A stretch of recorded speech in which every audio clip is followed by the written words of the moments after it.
Welcome to stock market learnings. इस video में हम बात करेंगे स्टेट बैंक ऑफ इंडिया और टाटा स्टील की सपोर्ट, रेजिस्टेंस और टारगेट के बारे में, और कब आपको कॉल बाय करनी है और कब आपको पुट बाय करनी है वो भी आपको बताई जाएगी। तो चलिए स्टार्ट करते हैं वीडियो को स्टार्ट करने से पहले प्लीज़ हमारे चैनल को सब्सक्राइब कीजिए। ये स्टेट बैंक ऑफ इंडिया का 1 डे टाइम फ्रेम का चार्ट है। आज के दिन की इसकी जो क्लोजिंग है वो रही है आपकी 504 की। इसका जो हाई बना हुआ है वो बना है 512 का, लो बना हुआ है इसका 488 का। इसका 1 डे की जो आज की जो कैंडल बनी हुई है, 1 डे टाइप की जो कैंडल बनी है आज के टाइम की, एक ये डोजी कैंडल है, वो भी ग्रीन कैंडल है, क्योंकि इसने जो डोजी कैंडल बनाई है ग्रीन कैंडल ऐसे इफेक्टिव होगी बाइंग साइड में, क्योंकि जो रेड कैंडल है उसके बाद की जो ग्रीन कैंडल डोजी बनी है ये वाली, ठीक है, ये वाली जो कैंडल डोजी बनी है वो एक अच्छी खासी इफेक्टिव बाइंग साइड में होती है, ठीक है। ये तो थी कैंडल के बारे में जानकारी। अब मैं आपको एक और चीज़ बताना चाहूँगा। इसका जो नियर बाई जो सपोर्ट होगा वो होगा आपका लगभग इसके आसपास का, यानी कि 84 से लेके 80 तक का, यानी कि 4 पॉइंट का इसका नियर बाई सपोर्ट होगा, ठीक है। जो इसका रेजिस्टेंस होगा वो रेजिस्टेंस तो आपको अभी तो फ़िलहाल किसी को पता नहीं है रेजिस्टेंस, क्योंकि हमारे हिसाब से अगर एक नॉर्मली लॉजिकली निकाला गया है वो निकाला गया है 520 से लेके 528 तक, यानी कि 8 पॉइंट का रेजिस्टेंस। इस वजह से 8 पॉइंट का रेजिस्टेंस दिया गया है क्योंकि ये 8 पॉइंट एक तरीके से यहाँ पे कंसोलिडेशन फेज पे जा सकता है, ठीक है। अब मैं आपको एक और चीज़ बताना चाहूँगा कि अगर ये यहाँ पे क्यों कंसोलिडेशन फेज में जा सकता है, क्योंकि इसका जो हाई है वो अभी तक का ऑल टाइम हाई है, ठीक है। अब ऑल टाइम हाई में अगर ये कंसोलिडेट करेगा तो डेफिनेटली ये 550 से 580 या 600 तक भी जा सकता है, क्योंकि अगर ये कंसोलिडेट नहीं करेगा और डायरेक्ट अप साइड में 540 या 543 तक गया तो ये डेफिनेटली उसी स्पीड से वापस नीचे की साइड में आएगा, क्योंकि यहाँ पर इसको कंसोलिडेशन करना बहुत ज़रूरी है अगर इसको ये ऊपर जाना है, ठीक है।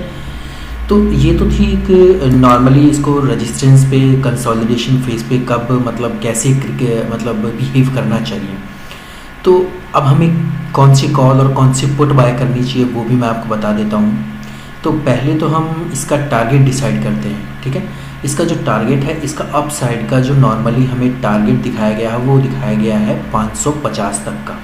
अगर ये 520 और 520 से 525 तक की रेंज को ब्रेक करती है, यानी कि 528 के बाद अगर ये अप साइड में जाती है, 528 के बाद ही आपको बाय करना है, 528 के बाद 550 के लिए आपको बाय करना है, ठीक है। अगर ये सपोर्ट के बारे में बात करें, सपोर्ट के नीचे की साइड में टारगेट के बारे में बात करें, तो यही सेम होगा कि अगर ये 480 को नीचे की साइड में ब्रेक करती है तो पहला जो हमारा नॉर्मली टारगेट रह सकता है वो रहेगा आपका लगभग 460 से लेके 455 तक का, यानी 5 पॉइंट का टारगेट हम रख सकते हैं, यानी कि 460 भी हो सकता है, 457 भी हो सकता है, 455 भी हो सकता है, ये टारगेट है। क्योंकि इस वजह से हमने 5 पॉइंट का किया, क्योंकि यहाँ पे वापस आके ये कंसोलिडेशन फेज में भी जा सकता है, जैसे कि यहाँ पे गया है, ये देख लीजिए, जैसे कि यहाँ पे कई बार इसने कंसोलिडेट किया है, ठीक है। तो ये तो थी सपोर्ट और रेजिस्टेंस के बाद के इसके टारगेट। अब आपको कॉल कौन सी बाय करनी है और पुट कौन से बाय करने हैं वो बताते हैं आपको। ये स्टेट बैंक ऑफ इंडिया का चार्ट है 1 आवर का, ठीक है। अब इसमें हम पता करेंगे, जैसे कि मान लो मैं आपको बताना चाहूँगा कि ये काफ़ी टाइम से, जैसे कि बैंक निफ्टी अपसाइड मूवमेंट था तो ये काफ़ी टाइम से भी ये भी अप मूवमेंट में ही है, ठीक है। अब मैं आपको एक और चीज़ बताऊँ, ट्रेंड लाइन जो होती है, ट्रेंड लाइन के बेसिस पे अगर हम देखें तो यहाँ से लेके यहाँ तक की जो ट्रेंड लाइन है, ये वाली ट्रेंड लाइन, क्योंकि ये वाली जो ट्रेंड लाइन इस वजह से कारगर होगी क्योंकि ये पहले तो यहाँ पे ब्रेक हुई, ठीक है, नीचे की साइड में, ठीक है, फिर यहाँ पे ब्रेक हुई अप साइड में इस कैंडल पे, फिर यहाँ पे फिर नीचे की साइड में ब्रेक हुई, ठीक है। तो ये 3-4 बार काफ़ी बार कैंडल ये अप साइड में ब्रेक हुई है, बट इसने जो क्लोजिंग दी है वो क्लोजिंग आज के दिन की 1 डे टाइम फ्रेम के चार्ट पे आज के दिन की ये 1 आवर वाली कैंडल जो है वो बनाई है, इसने क्लोजिंग दी है 504 वाली, 504 पे आके क्लोजिंग दी है। तो अब हम जो इसकी जो कॉल बाय करेंगे वो कॉल बाय करेंगे हम 520 या 540 की, इस बिहेव पे हम कॉल बाय करेंगे, क्योंकि इसका जो मूवमेंट है वो अपसाइड में ही है फ़िलहाल के टाइम के, ठीक है।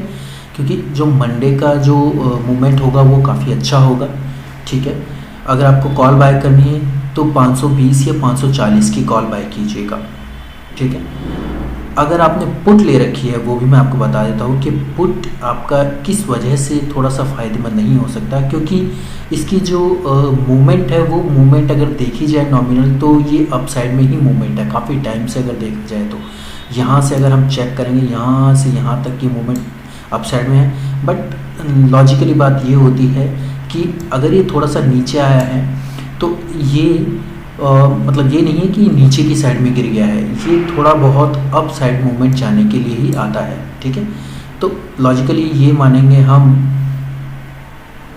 इसकी जो कॉल है वो आपको बाय करनी है इस फेज से ही, यानी कि अगर 510 से अगर ये ब्रेक कर देता है, 510 को ब्रेक करता है तो ये डेफिनेटली 525 या 530 तक भी जा सकता है, ठीक है। अगर इसने 530 को भी ब्रेक किया तो ये 550 तक भी जाएगा डेफिनेटली। ये तो रही आपकी अगर ये पॉजिटिव रहता है तो।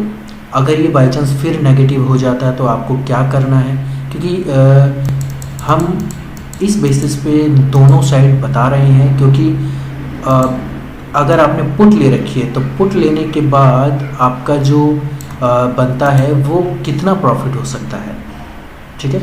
अगर वैसे भी पुट अगर आपने ली हुई है तो प्रॉफिट हो रहा होगा आपका, अच्छा खासा प्रॉफिट हो ही रहा होगा, नीचे की साइड में जा रहा है। क्योंकि अगर ये 510 को ब्रेक नहीं कर पाता है कल के टाइम में और वहीं से वापस की साइड में यहाँ से नीचे आने लगता है तो तकरीबन जो आपका 480 तक भी ये जाने की मूवमेंट अच्छा खासा दे सकता है, यानी 480 तक जा सकता है। बट मैं आपको एक और चीज़ बताना चाहूँगा, पुट अगर आपने ले रखी है तो आप प्लीज़ 500 के बाद ही या फिर 500 तक आप इसे सेल कर दीजिएगा पुट को, क्योंकि अगर आपने पुट ली हुई है तो ये डेफिनेटली आपको लॉस देने वाली है आने वाले टाइम में, क्योंकि मैं अभी स्टेट बैंक ऑफ इंडिया पे बुलिश हूँ, ठीक है। ये तो थी आपकी कॉल और पुट कौन सी बाय करनी है और कब बाय करनी है, इसका सपोर्ट रेजिस्टेंस और टारगेट क्या थे इसके। अब बात करेंगे हम टाटा स्टील के बारे में। ये आपका 1 डे टाइम फ्रेम का चार्ट है टाटा स्टील का।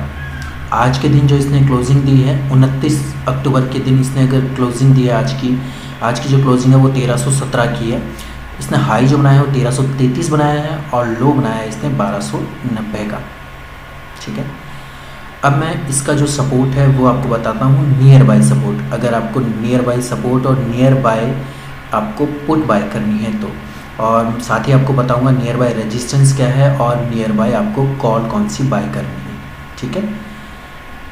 तो अभी जो नियर बाय इसका सपोर्ट बन रहा है वो बन रहा है आपका ये वाला 568 से 550 मतलब 552-53 से 550 तक का, ठीक है। 552-53 से 550 का आपका ये बन रहा है, ठीक है। ये तो सपोर्ट हो गया इसका नियर बाय। अब इसका रेजिस्टेंस नियर बाय क्या रहेगा, अब इसका रेजिस्टेंस जो बनेगा वो ये बनेगा, आप देख लीजिए 1350 का नियर बाय रेजिस्टेंस बनेगा, ठीक है। अब मैं आपको एक और चीज़ बताना चाहूँगा, अगर ये 1352-53 के बाद में अगर ये अपसाइड में मूवमेंट देता है, ठीक है, अपसाइड में अगर ये मूवमेंट देता है 52-53 के बाद में तो आपको एक कॉल बाय करनी है। अगर ये साइड में नीचे की साइड में 1250 को ब्रेक करता है तो आपको एक पुट बाय करनी है, ठीक है। अब आपको ये कॉल और पुट कैसे बाय करनी है वो बताता हूँ आपको। कॉल और पुट ये बाय इस बिहाफ पे बाय करनी है, क्योंकि अगर ये 1350 को ब्रेक नहीं कर पाया और वापस ये नीचे की साइड में आ गया, तब आपको कॉल नहीं बाय करनी है। 1350 के बाद में और 1353 को क्रॉस करने के बाद एक कंफर्मेशन कैंडल भी चाहिए होती है। उसके लिए कंफर्मेशन कैंडल क्या होती है वो भी मैं आपको बताता हूँ। कंफर्मेशन कैंडल होती है इस तरीके की, मान लो ये ग्रीन कैंडल बनी है, ठीक है, छोटी सी। अब इसके बाद जो एक तुरंत जो बनी हुई है, ठीक है, इसके बाद जो ये तुरंत एक कैंडल बनी हुई है ना, छोटी सी कैंडल, ये वाली, इसके हाई को ब्रेक करती, इसी कैंडल के हाई को ब्रेक करती हुई एक कैंडल बनी है ये वाली, ठीक है। तो इसे एक हम कंफर्मेशन कहेंगे, क्योंकि कंफर्मेशन क्या होता है, कंफर्मेशन अप साइड में जाने का होता है, ठीक है।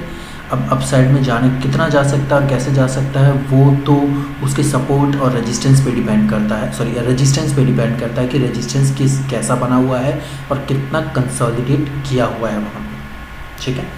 तो ये तो आपको सपोर्ट पे पुट बाय करनी है और आपको रेजिस्टेंस पे कॉल बाय करनी है और सपोर्ट पे पुट बाय करनी है। ये चीज़ मैंने आपको बता चुका हूँ, बता दिया है मैंने कैसे बाय करना है और कौन से पुट बाय करनी है। अगर ये 1350 या 1355 के आसपास रहता है तो आपको लगभग 1380 और 1400 वाली कॉल बाय करनी है।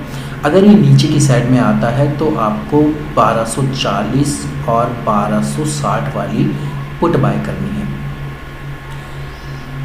ठीक है। तो ये तो था आपका मतलब टाटा स्टील का 1 डे टाइम फ्रेम का चार्ट। अब हम बात करेंगे 5 मिनट के टाइम फ्रेम के चार्ट पे। वैसे तो टारगेट तो यही रहेंगे आपके लगभग। अब ये जो इसका रेजिस्टेंस, सॉरी टारगेट मैंने आपको बताया नहीं, बता देता हूँ आपको। अगर ये 1350-55 को ब्रेक करता है तो इसका जो टारगेट होगा वो 1450 का होगा, ठीक है। अब अगर ये 1250 को नीचे की साइड में ब्रेक करता है तो लगभग इसका जो टारगेट होगा वो होगा 1150 का, ठीक है। 100 पॉइंट का टारगेट अप साइड और डाउन साइड में रह सकता है, ठीक है। तो ये तो हो गया टारगेट, सपोर्ट, रेजिस्टेंस, कॉल और पुट। आपको कब बाय करनी है और कैसे बाय करनी है 1 डे टाइम फ्रेम पे। अब 5 मिनट के टाइम फ्रेम पे हम चलते हैं तो इसकी नेक्स्ट डे की मूवमेंट भी देख लेते हैं कि कैसे होगी नेक्स्ट डे की मूवमेंट। ये इसका 5 मिनट का टाइम फ्रेम का चार्ट है, ठीक है। 29 तारीख है आज के दिन, 29 अक्टूबर। सुबह सुबह जो इसने मॉर्निंग में एक अपनी जो बड़ी कैंडल बनाई थी उसका हाई, अब मैं आपको जैसे बता रहा था ना कि इसकी कंफर्मेशन कैंडल कौन सी होती है, कंफर्मेशन कैंडल ऐसी होती है। इसका हाई जो हुआ, इसका हाई है, इसका हाई ये है, इसका हाई ब्रेक करने के बाद एक जो बाइंग के लिए दी जाती है वो कंफर्मेशन कैंडल ऐसी होती है। तो इसके बाद ये अपसाइड की मूवमेंट, लगभग ये इतनी अपसाइड की मूवमेंट दे गया था, ठीक है। तो ये तो थी इसकी मतलब कंफर्मेशन कैंडल थी, कैसे थी, किस तरीके से थी। अब 29 अक्टूबर के दिन, आज के दिन लगभग ये 20 पॉइंट के लेवल में ही कंसोलिडेट करता रहा। इस लेवल पे ये कंसोलिडेट करता रहा और इसी लेवल को ये ब्रेक करने की कोशिश कर रहा था आज के दिन वापस बार बार, ठीक है। अब कल जो इसका नेक्स्ट डे का, यानी कि नेक्स्ट 1-2 दिन का बता देता हूँ। एक दो दिन का जो इसका मतलब रेजिस्टेंस रहेगा वो रहेगा 1320 से 1330 का। मतलब 1330 को अगर ये ब्रेक करता है तो 1350 और 1360 तक भी जा सकता है, ठीक है, नियर बाई 1-2 दिन में। अगर ये इसका जो सपोर्ट है वो रहेगा ये वाला सपोर्ट 1310 से लेके 1300 वाला, क्योंकि अगर ये 1300 को ब्रेक करता है तो लगभग इसके जो चांसेस हैं नीचे की साइड में जाने के वो लगभग 1270 और 1250 तक भी जा सकता है, ठीक है। तो ये नॉर्मली जो 5 मिनट का टाइम फ्रेम वो इसीलिए दर्शाया जाता है क्योंकि जो नेक्स्ट डे के 1 या 2 दिन के जो टारगेट हों, हमें सपोर्ट रेजिस्टेंस वो पता चल जाए। इस बेसिस पे ये मतलब 5 मिनट का टाइम फ्रेम का चार्ट लगाया जाता है। वैसे अगर देखा जाए तो 1 डे टाइम फ्रेम पर इंट्राडे में ट्रेडिंग करने के लिए 1 मिनट का जो चार्ट है वो बेस्ट रहता है और 5 मिनट का चार्ट जो है वो उसकी मूवमेंट देखने के लिए बेस्ट रहता है, चाहे वो बैंक निफ्टी हो, स्टॉक हो, ऑप्शन हो, कैसा भी हो, ठीक है। ये चीज़ें थी आपकी बाइंग, सेलिंग और आपके स्टॉक्स के बारे में। वीडियो अच्छा लगा हो तो प्लीज़ वीडियो को लाइक कीजिए, चैनल को सब्सक्राइब कीजिए और प्लीज़ हमें कमेंट कीजिए। धन्यवाद।